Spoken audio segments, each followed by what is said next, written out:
¿Qué tal? Muy buenas tardes, bienvenidos a su programa Desde tu Mirada, 6:05. Estás escuchando el 1040 de AM si nos escuchas en Guadalajara, Jalisco, 95.1 de FM si nos escuchas en Austin, Texas. También recuerda que puedes escucharnos a través de la cadena Cable Radio Network o bien a través de la página www.radiomujer.com.mx.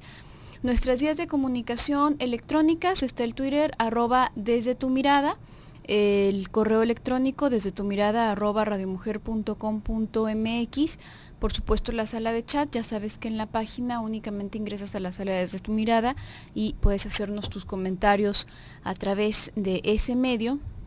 Y las vías telefónicas en cabina, los teléfonos 31 22 11 90, 36 47 18 83, la línea nacional sin costo 01 807 27 54 20 y una línea directa para quienes nos escuchan de Austin, Texas, el 512 215 4909. Y bueno, el día de hoy, como ya te está reportando Claudia en la cápsula, vamos a hablar acerca de estos adultos que presentan conductas infantilizadas, ¿no? Que todo el carácter va más en esa tónica. Creo que hay siempre que hablamos de cualquier condición acá en el programa, en realidad no es que abarquemos todo el abanico, porque definitivamente no es como que cualquier persona que presente este tipo de conductas, por ejemplo, necesariamente va a encajar en uno u otro de los como perfiles que podamos desarrollar acá. Normalmente hay un abanico muy amplio de manifestaciones en las distintas personas, pero sí tratamos de tocar al menos los más comunes, ¿no? O los que reúnen características también, como el mayor rango de características. Entonces, aquí podríamos hablar incluso de que, bueno, cualquier patología, en especial más las patologías más graves, digamos, las patologías que alejan a las personas de la realidad, que ya estaríamos hablando del terreno de la psicosis.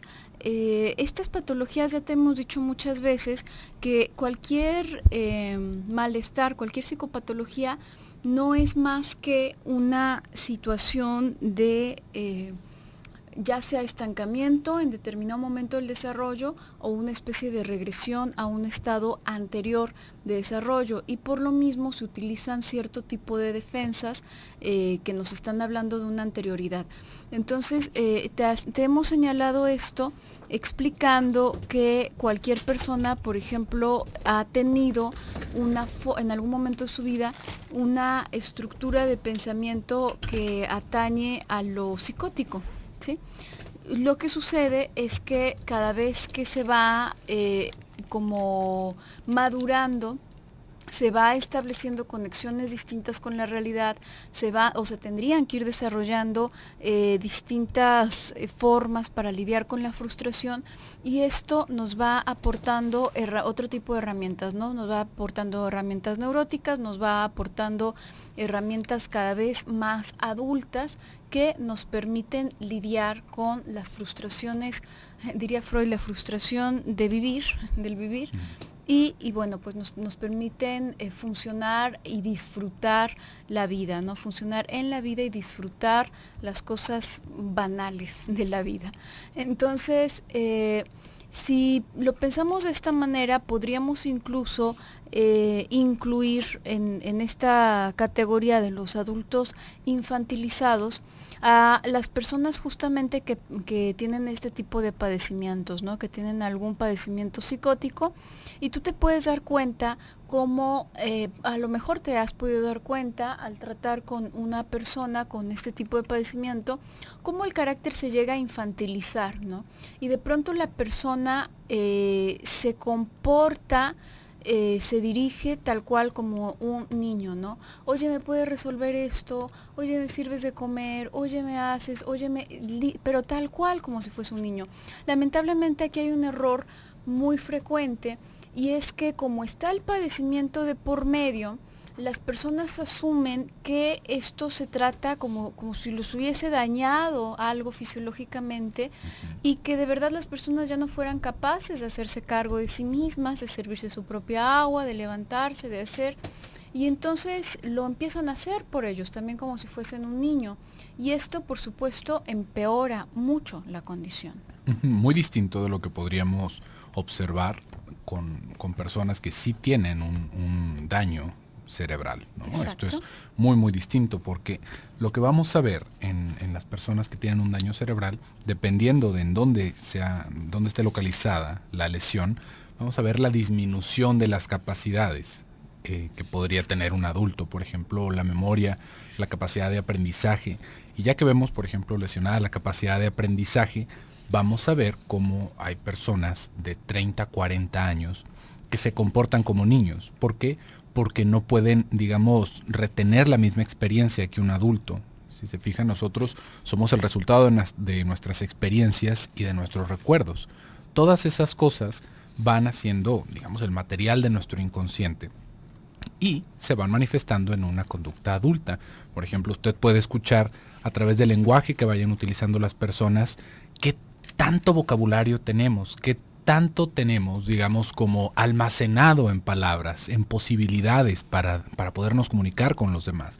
Un niño que va llegando al mundo, que tiene 3, 4, 5, 6 años, tiene un lenguaje pequeñito. Un lenguaje pequeñito, ¿por qué? Porque todavía no aprende todas las palabras, el significado, y todavía no las puede utilizar a su antojo.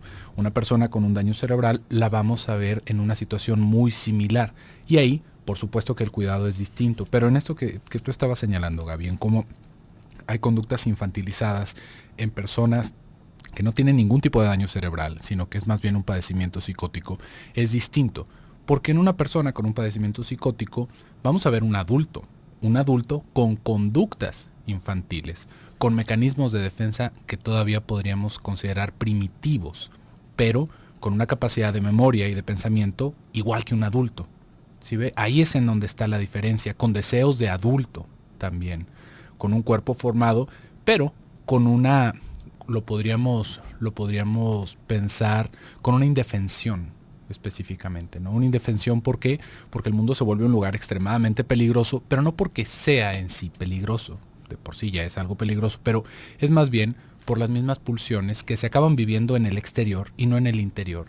Digamos que todavía no se alcanzó a hacer esa diferenciación en la cual, si nosotros vemos a una persona en la calle con un cuchillo, sabemos que estamos en peligro, sabemos que tenemos que guardar distancia, pero si nosotros imaginamos que alguien nos puede hacer daño, porque traemos mucho dinero, por ejemplo, en la cartera, nosotros somos los que sabemos eso, el mundo exterior no lo sabe. En cambio, cuando vemos este tipo de comportamiento infantil por, digamos, un acomodo primitivo, la persona piensa que los otros saben que él trae dinero y por lo mismo teme que los demás lo vayan a lastimar.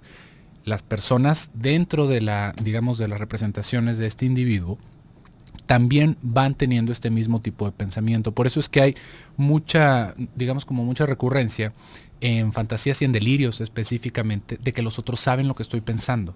Los otros me pueden dañar con su vista, por ejemplo. Los otros me pueden dañar con su envidia.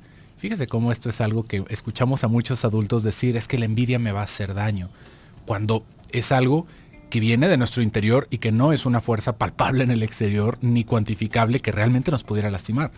Seguramente la otra persona que siente envidia puede hacer cosas por lastimarnos, pero el que las personas sientan envidia va más con este pensamiento mágico que pensaríamos más primitivo, y por lo tanto lo que se vuelve terrible del mundo es lo que yo siento que va a suceder, no el mundo en sí. Vamos a estar hablando de esto a lo largo del programa, así que quédese con nosotros, vamos a ir a un pequeño bloque comercial y regresamos. Regresamos a tu programa Desde tu Mirada, 6:19. Estamos hablando el día de hoy acerca de conductas infantilizadas en los adultos, y ya en el bloque pasado hablamos, bueno, evidentemente habrá ciertos padecimientos a nivel fisiológico, a nivel cerebral, que verdaderamente no permiten a la persona llegar a un nivel de desarrollo mucho más avanzado, ¿no? Si ponen un tope a la persona en determinado lugar, Aún en esos casos, verdaderamente, bueno, acá tú te habrás dado cuenta, si acostumbras a escucharnos, que se defiende mucho el aspecto de la educación, ¿no? La influencia de la educación por encima de las condiciones fisiológicas en sí. Podemos ver que, bueno, incluso animales pues con una capacidad cerebral muy inferior a la humana, al menos hasta dónde pueden llegar, al tope que pueden tener, pueden llegar a realizar tareas verdaderamente impresionantes para nosotros, ¿no? De la misma manera, podemos tener ejemplos de cómo seres humanos en perfectas condiciones fisiológicas, en respuesta a el medio ambiente en el cual se van desarrollando, pueden llegar a un desarrollo básico e incluso a ser equivalente al de un animal salvaje, ¿no? Entonces, es verdad que fisiológicamente tenemos determinados topes, ¿no? y determinadas facilidades, pero el que esto se desarrolle o se obstruya depende principalmente del contexto, del medio ambiente y de lo que nos podamos nutrir de eso. Entonces, bueno, pues hay muchas personas, madres, por ejemplo, que al tener a un hijo o una hija en estas condiciones, toma cierta disposición para, a la hora de educarle, que le permite a esta personita ir creciendo y convertirse en un adulto que, si bien puede que tenga ciertas conductas infantiles, o cierto, más bien un razonamiento un poco más infantil, un poco más primitivo, aún así es capaz de trabajar, por ejemplo, es capaz de salir de su casa, es capaz, y uno diría, pero ¿cómo? Si su desarrollo mental puede llegar al de un niño de 10, 12 años. Pues hay niños de 10, 12 años que trabajan en el campo y que salen de su casa y que hacen muchísimas cosas, ¿no? Digo, no es lo ideal, pero si pensamos que esta persona va a vivir con esa limitación para siempre, entonces lo mejor, lo ideal en ese caso, sí es que vaya alcanzando esa capacidad, ¿no? Igual podemos ver a personas en perfectas condiciones fisiológicas que no son capaces de prepararse una quesadilla, ¿no? Si no está alguien que lo haga. Entonces, bueno, esto va mucho de la mano de el contexto de la educación y de la disposición, del miedo, sobre todo que lleguen a tener los padres, ¿no? A la hora de educarles. Muchas veces es un miedo muy fuerte a permitir que salgan al mundo, piensan que les puede ocurrir cualquier cantidad de cosas, y bueno, ya hemos hablado en muchas ocasiones acerca de este deseo latente en todas las madres que pueden en mayor o menor medida contenerlo, pero está el deseo de quedarse con los hijos para uno, ¿no? De no permitirles crecer, de que sean unos niños eternos, de que estén pegaditos siempre. Entonces, si existe además un extra de cualquier condición que lo facilite y que me lo justifique, bueno, pues qué mejor, ¿no? Digo, evidentemente todo está en un proceso inconsciente, pero se vuelve mucho más asequible la fantasía de que permanezca en casa para siempre, ¿no? Y que sea como un mueble, como algo que puedo tener así como un chiquito guardado en la casa y que no me tengo que preocupar si le va a pasar algo a la hora que salga. Entonces, este tipo de cuestiones, el deseo de la madre tiene mucho que ver en qué tanto se puedan llegar a desarrollar o no estas personas, ¿no? Cuando hablamos de una situación distinta, como también se mencionaba en el corte anterior, a propósito, por ejemplo, de padecimientos mentales como la psicosis, no hay ningún daño cerebral, no hay nada que físicamente justifique esta incapacidad, Por supuesto, hay cosas que psíquicamente lo dificultan, más no lo imposibilitan, y la disposición puede ser la misma, ¿no? La disposición de las personas alrededor puede ser la misma. No, bueno, pues es que como está enfermo, lo que no se dan cuenta es que ahí la disposición se convierte en como está enfermo o está enferma, vamos alimentándole esa enfermedad para que nunca salga, ¿no? Tenemos una participación, Gaby. Sí. Vamos a ver, nos dice Evangelina. ¿Buscar la aprobación de todos es una conducta infantil? Esto es una cosa interesante de pensar. ¿Dónde es que estamos colocando la línea que hace una diferencia de una conducta infantil y una conducta adulta, ¿no? Primero tendríamos que pensar en la posibilidad de sostenerse a uno mismo. Eso es lo que de alguna forma vamos a ver como una de las fronteras a traspasar para poder hablar de una adultez. Sostenerse a sí mismo, ¿en qué sentido? Sostenerse a sí mismo en decisiones, sostenerse a sí mismo en, digamos, en supervivencia, ¿no? En poder decir, yo puedo hacerme de un trabajo, yo puedo hacerme de recursos, yo puedo hacerme de alimento y de sostén, ¿no? Sin necesidad de que haya otras personas. Y en esto que tú nos estás diciendo, Evangelina, digo, esto como solo una de las partes, ¿no? Que podríamos entender como las fronteras para llegar a la adultez. En esto que tú nos estás diciendo, Evangelina, buscar la aprobación de los demás no es intrínsecamente una cosa infantil en sí. De una o de otra forma, nosotros vamos buscando, como se le dice comúnmente, la aprobación de los demás, pero esto también va relacionado a la búsqueda del afecto de los demás. Ahí tendríamos que ver cuál es el enfoque que se le está dando a esa búsqueda de aprobación. Por ejemplo, uno podría pensar que hace muchas cosas, ¿no? Pensemos en este hombre, ¿no? Que le lleva unas flores a su esposa. Eso, ¿para qué lo hizo? Y uno podría decir, bueno, pues es que porque la ama mucho, ¿no? Bueno, pero si la ama mucho, pues entonces, ¿cuál es el sentido de llevar unas flores, por ejemplo, ¿no? Bueno, pues darle un buen momento, tal vez, alegrarle el día a la esposa. ¿Y eso qué resultado trae para esta persona? Es una cosa que lo podríamos ir rastreando hacia atrás. Pues bueno, que ahora la esposa se sienta, digamos, con una actitud favorable hacia él, ¿no? Que se sienta mejor. Bueno. Y eso no también tendría que ver con una cierta aprobación, con un cierto deseo de que el otro me vea bien, de que yo sea el deseo del otro. Por supuesto que lo es. Y eso no es una cosa que tendríamos que estigmatizar, ¿no? Ahí lo que tendríamos que ver es qué tanto de las cosas que hacemos van dirigidas a sentirnos aprobados por los demás. Eso es justamente lo que tendríamos que ver. Yo busqué este trabajo porque me gusta o porque eso es lo que se estaba esperando de mí. Yo me casé con esta persona porque me gusta o porque eso también era lo que se estaba esperando de mí por parte de mi familia. ¿Qué es lo que estoy haciendo yo para conocer a los demás, ¿no? Por ejemplo, ¿qué hago yo en las reuniones? ¿Cuál es mi papel en las reuniones con mis amigos? ¿Me la paso haciendo chistes? ¿Me la paso buscando la mirada de los demás, bailando, cantando? ¿Para qué? Para sentirme aprobado, para sentirme visto, para sentirme querido por ellos, para sentir que tengo un lugar. Y si de repente alguien más empieza a hacer un chiste, nosotros ya brincamos y hacemos otro más agradable. Eso ya tendría que ver más con esa búsqueda de aprobación en todo. ¿Sí ve? Que estamos siendo, digamos, como filtrados por la aprobación de los demás en nuestra forma de vivir. Ya no vamos pensando qué es lo que a mí me gusta. Y esto, efectivamente, sí lo podríamos pensar como algo infantil. ¿Por qué?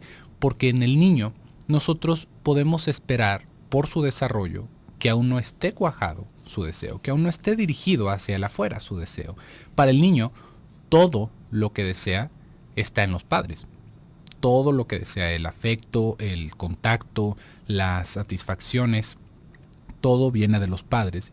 Y ese es un modelo que se puede repetir de una manera medio cucha para los adultos.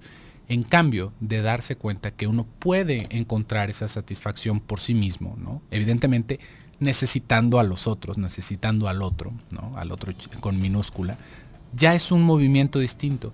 Pero lo podemos ver en cómo las personas, como le digo, van buscando esa aprobación para poder dar el paso. Y eso es justamente como los niños cuando están aprendiendo a caminar y luego voltean a ver a la mamá y ven si todavía no se ha ido y dan otros 2 pasitos y luego voltean hacia atrás.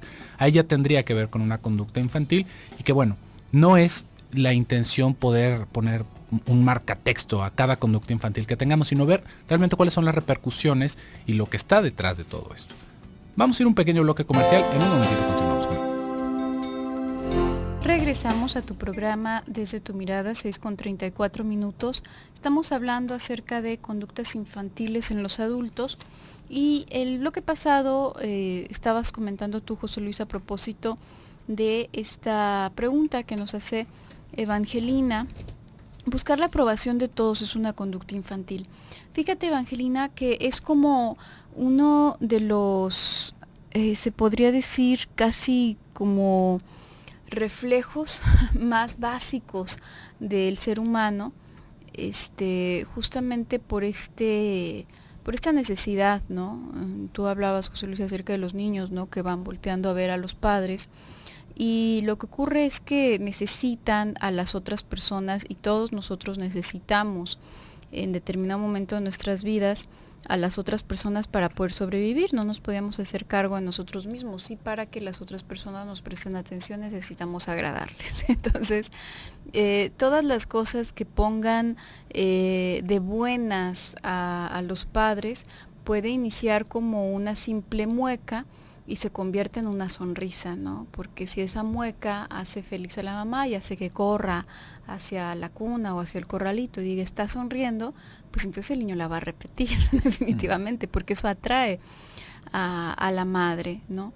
Entonces, esto es algo que conforme vamos creciendo, no dejamos de necesitar a los otros, a final de cuentas. Entonces, se puede decir que esto es algo que permanece por el resto de nuestras vidas, pero sí evoluciona. Al menos no debería quedarse exactamente igual que cuando uno es niño, ¿no? ¿Por qué? ¿En qué sentido tendría que evolucionar? Pienso yo que principalmente en el sentido de la tolerancia, la frustración que podamos llegar a tener. Cuando no logramos algo, cuando no le gustamos a alguien, cuando le caemos mal a la gente, esto no nos gusta, definitivamente, ¿no? Habrá personas a las que les afecte mucho menos que a otras, pero de entrada no es algo agradable no gustarle a la gente, ¿no? Que nos hagan fuchi, caer mal, que nos hagan un lado. No es algo que se sienta bien, definitivamente. Es frustrante, pero también es una realidad, ¿no? Es algo a lo que estamos constantemente expuestos y que forma parte como de este principio de realidad, el entender que en algunos lugares vamos a agradar, en otros no, que vamos a coincidir en opinión o en carácter con algunas personas y con otras personas definitivamente no. Y que de igual manera tenemos que convivir en mayor o menor medida con todos, ¿no? Porque si estás trabajando, por ejemplo, y hay personas que así se dirigen, ¿no? Quiero decir, es normal, no es algo infantil de entrada pensar que queremos la aprobación de las personas, porque todos queremos la aprobación de las personas, sobre todo de algunas personas, las que nos resultan importantes. Lo que sí podría llegar a considerarse infantil es esto que nos hablas de querer la aprobación de todos, porque es aferrarse a una fantasía infantil, y además no poder soportar cuando no lo tenemos, ¿no? Aún a las personas a las que más queremos, podemos llegar a darnos cuenta que piensan de una forma muy distinta que nosotros, ¿no? O que en algo, es más, que uno puede no estar de acuerdo con lo que hace, puede no aprobar algo que hace. Y esto saca mucho de su centro a muchas personas, ¿no? Es como, a ver, ¿cómo que esta persona que es mi mejor amiga, ¿cómo es posible que haya hecho algo así, ¿no? Nosotras no somos así. Pues ¿qué crees? Ella sí, él sí, a lo mejor tú no, pero son distintos en eso. Y no significa que vayas a quererle menos, significa que le puedes conocer más, ¿no? Pero el hecho de no soportar esa frustración el hecho de que eso sea suficiente como para, ahora sí, ¿no? Hacer este desplante, como lo hacen los niños, ¿no? De rabia. Pues entonces ya no quiero saber nada de ti. Pues entonces ya no voy a ir a este trabajo porque la verdad es que el que se sienta en el cubículo al lado de mí se la pasa haciendo malas caras. Pues sí, a lo mejor sí se te hacen malas caras, pero pues ni modo, ¿no? Tendrás que buscar algún otro recurso de donde agarrarte, que definitivamente no va a ser el compañero del cubículo al lado, porque eres un adulto y los adultos trabajan y hacen este tipo de cosas, ¿no? Y toleran este tipo de cosas. Entonces, esa es la parte quizás infantilizada, aferrarse a que sea a todo el mundo constantemente y desmoronarse o doblarse inmediatamente. Hay personas a las que les asusta muchísimo, ¿no?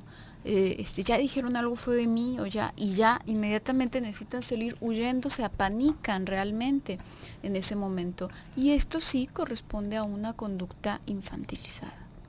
También pensaba, Gaby, cómo puede sonar peyorativo, puede sonar así como ofensivo el que se diga eso es una conducta infantil, ¿no? Pero no es el caso.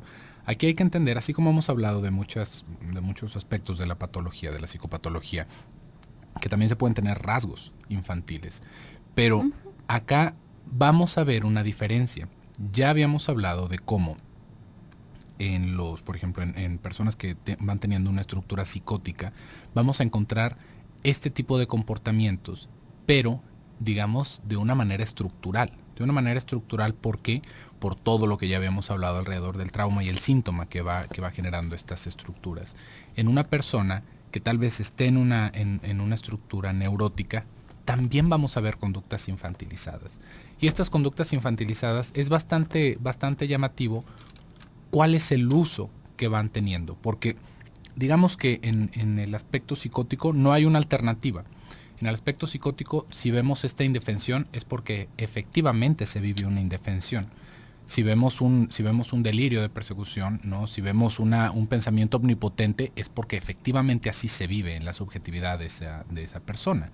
Pero ya en una estructura neurótica podemos ver ciertos rasgos infantiles, como por ejemplo la inocencia, ¿no? Personas que van hablando de que son muy inocentes. Es que yo no entiendo esos chistes pelados. Yo no entiendo qué es lo que me dice la gente. Yo no entiendo cuando alguien se me insinúa. Y esto ahí ya no tiene la misma autenticidad que en una estructura psicótica, sino que es más bien este uso que se le da al comportamiento infantil. ¿Por qué? Porque vamos a darnos cuenta cómo, por ejemplo, en esa inocencia también hay un juego de seducción, porque es que yo nunca entiendo y a mí siempre me acaban albureando, a mí siempre me acaban diciendo estas cosas. Y es que yo no sabía qué era lo que él quería y cuando ya menos me lo esperaba, el otro ya estaba encima de mí. No, yo no sé qué estaba pasando. Y es este juego alrededor de seducir al otro, comportándose como un niño. También vamos a ver, por ejemplo, algo muy, muy, muy común. Como en la mujer es muy permitido socialmente que vayan teniendo conductas infantilizadas entre mujeres, ¿no? Que se vayan hablando con hombres en diminutivo, que se peinen, que se abracen, que vayan teniendo como que se volvieran niñas nuevamente. Usted no ha visto este par de amigas que se juntan y bueno, empiezan a hablar con una vocecita y uno dice, ¿qué pasó? Si las dos tienen sobre los 40 años, ¿no? ¿Qué pasa? Es una cosa bastante curiosa. Y es que esto también tiene que ver, digamos, como con un aspecto del juego que se puede tener. Esto que hemos dicho durante muchas veces, ¿no? Durante mucho tiempo, que el juego no es algo malo, sino que también se presta como un espacio transicional. Esta idea. Vamos haciendo como que somos niñas, ¿por qué? Porque entonces así me permito recibir cariñitos y darte cariñitos, ¿no? Y ahí tendríamos que ver hacia dónde está apuntándose esa moción sexual específicamente, ¿no? ¿Por qué? Porque de otra manera, entonces, ¿cómo vamos a estar como mujeres adultas tocándonos el cabello, ¿no? O cómo vamos a estar hablando como mujeres adultas, las dos vestidas en pijama, abrazadas viendo una película de terror, ¿no? Es como si fuera, digamos, el uso que se les da a estas conductas infantiles, pero no porque sea una parte de la personalidad. Y es justamente en eso en lo que tenemos que pensar también cuando nos vamos sintiendo como adultos, viendo estas diferencias, que nos sentimos indefensos, ¿no? ¿Por qué?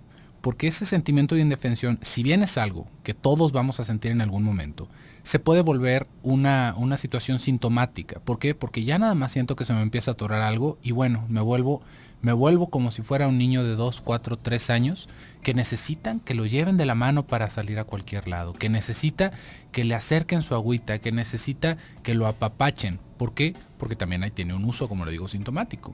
Es una manera de hacer que los demás se acerquen, pero eso ya no es una cosa infantil, sino que es un adulto haciendo uso de los recursos que tiene a su alrededor. Vamos a ir a un pequeño bloque comercial en un momentito.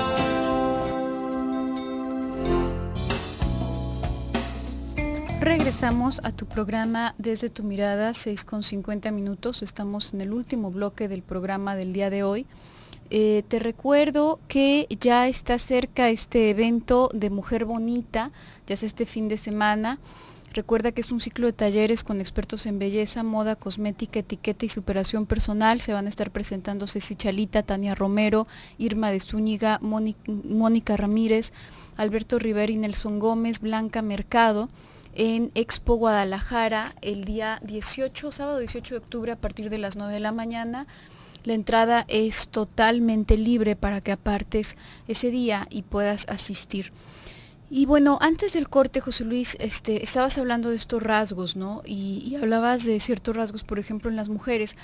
Hay algo importante, no se trata de hacer generalidades, en verdad.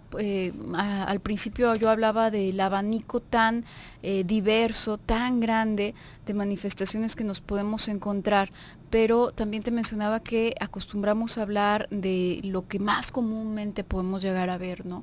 No significa que sea lo único. Entonces, podríamos hablar, por ejemplo, de que es mucho más factible, es mucho más común ver este tipo de conductas infantiles en las mujeres que en los hombres.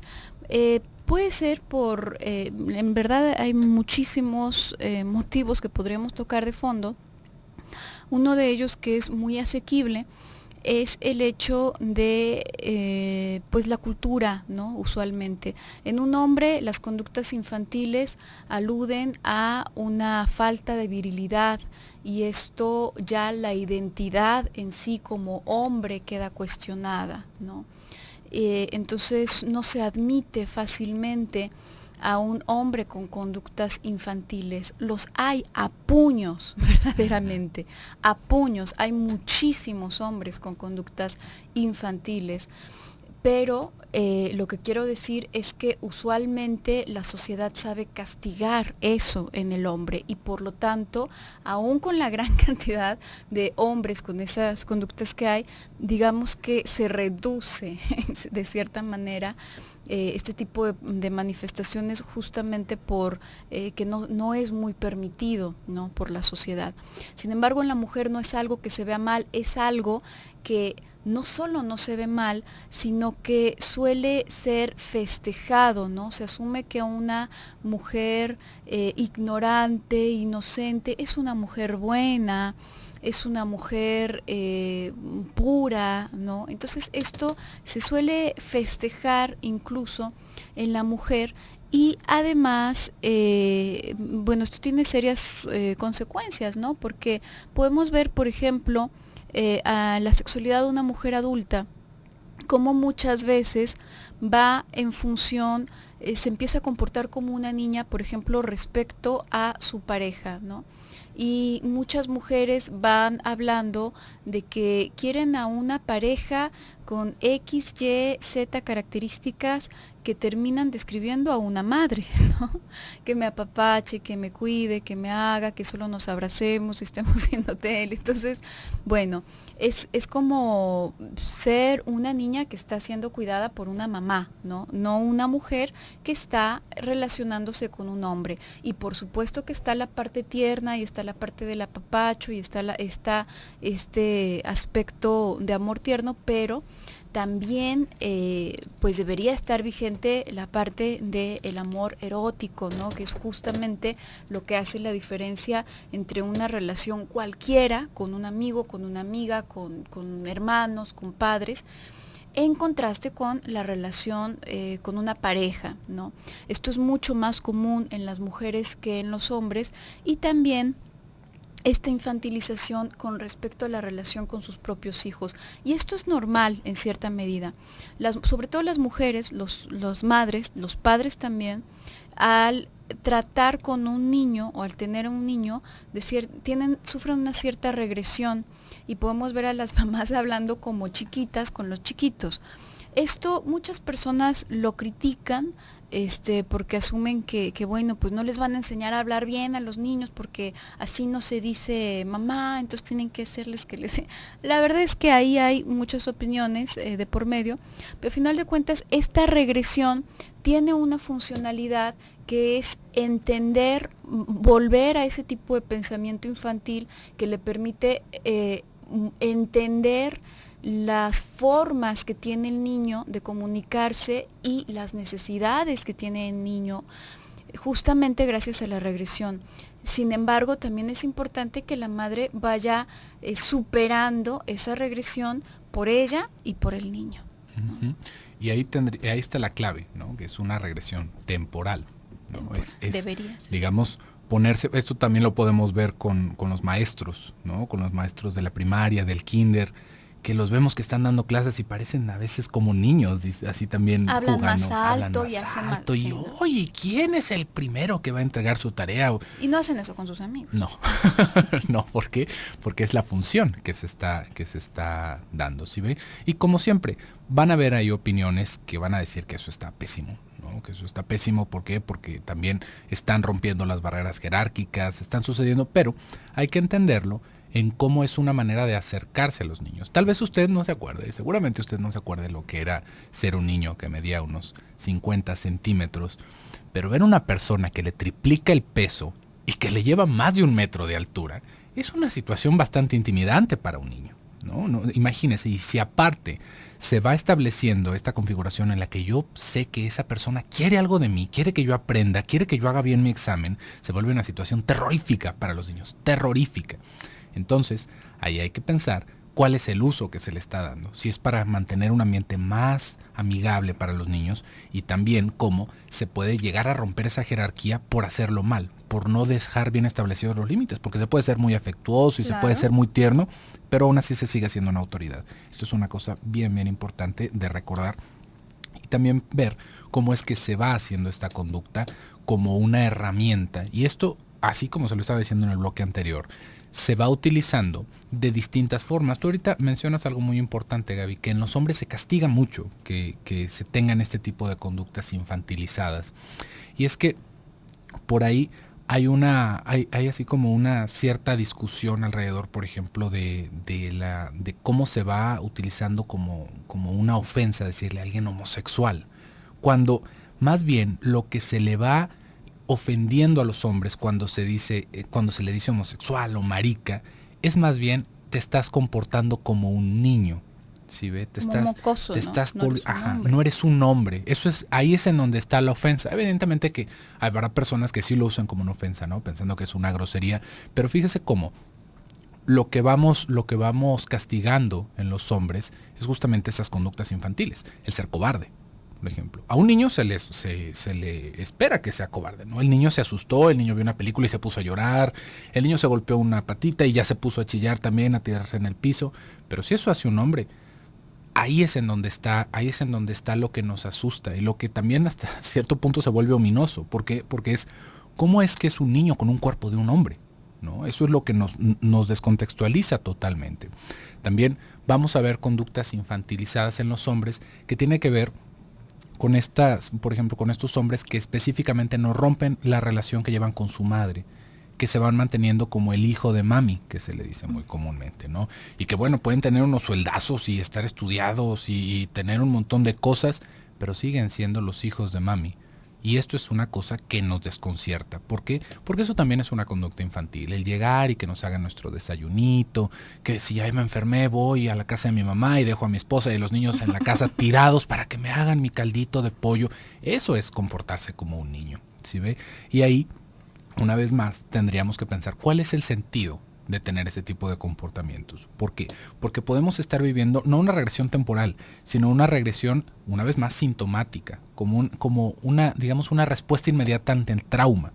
Y ahí es, ya me pasó algo terrible en la vida y yo no lo puedo sostener como un adulto. Yo no puedo apechugar como un hombre, como lo podríamos pensar, como un adulto, sino que inmediatamente me vuelvo niño y regreso a casa de mis papás. Regreso con mi mami para que mi mami me cuide. Y esto ya lo tendríamos que ver si es un uso, ¿no?, a través del síntoma, o si justamente hay algo ahí que nos está afectando de manera muy profunda y que nos deja deshabilitados para disfrutar y para seguir madurando como adultos, porque eso sería lo más importante, ver qué es lo que esto nos está generando en nuestra vida y cómo nos afecta, porque imagínense, ¿cómo vamos a llevar una relación de pareja con otro adulto si nosotros estamos comportándonos como niños cada vez que podemos? Pero bueno, por el día de hoy se nos ha terminado el tiempo. Muchísimas gracias por el favor de su atención. Yo me despido, soy José Luis Amarripa. Yo soy Gabriela Maldonado, hasta pronto.